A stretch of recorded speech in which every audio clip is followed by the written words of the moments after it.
But what the Lord told me and dropped in my spirit the other day is your obedience. There's a promise connected to your obedience. There is a promise connected to your obedience. I'll say this again. There is a promise connected to your obedience.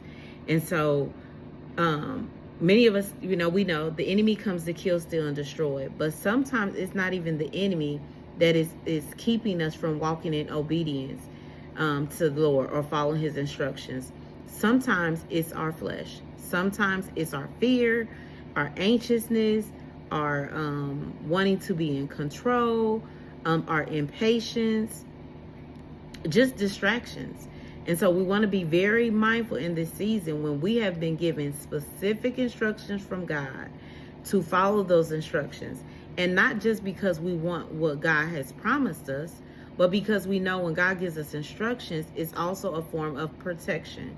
And so, again, there is a promise connected to your obedience in this season. And so we'll go to scripture and we'll start off at 1 Samuel 13. We'll start at verse 6. The men of Israel saw that they were in trouble because the troops were in a difficult situation.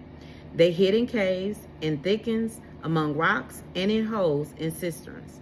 Some Hebrews even crossed the Jordan to the land of Gad at Gilead.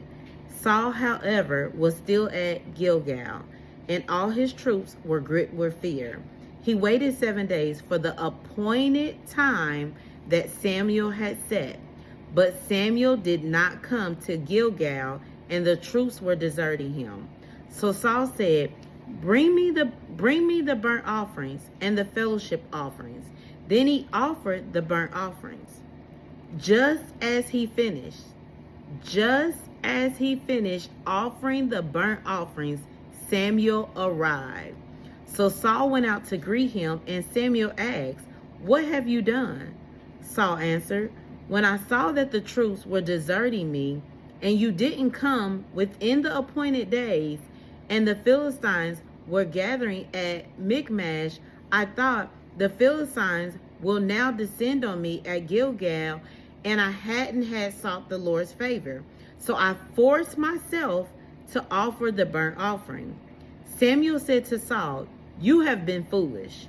You have not kept the command the Lord your God gave you. It was at this time that the Lord would have permanently established your reign over Israel. But now your reign will not endure. The Lord has found a man after his own heart, and the Lord has appointed him as ruler over his people, because you have not done what the Lord commanded you. Go read it for yourself. I'll say this again. There is a promise connected to your obedience. There is a promise connected to your obedience. And if you allow any of those things that I mentioned or anything else to keep you from being obedient and following God's instructions, just like in this situation, the Lord will reveal the promise that was connected that is no longer your promise. God bless.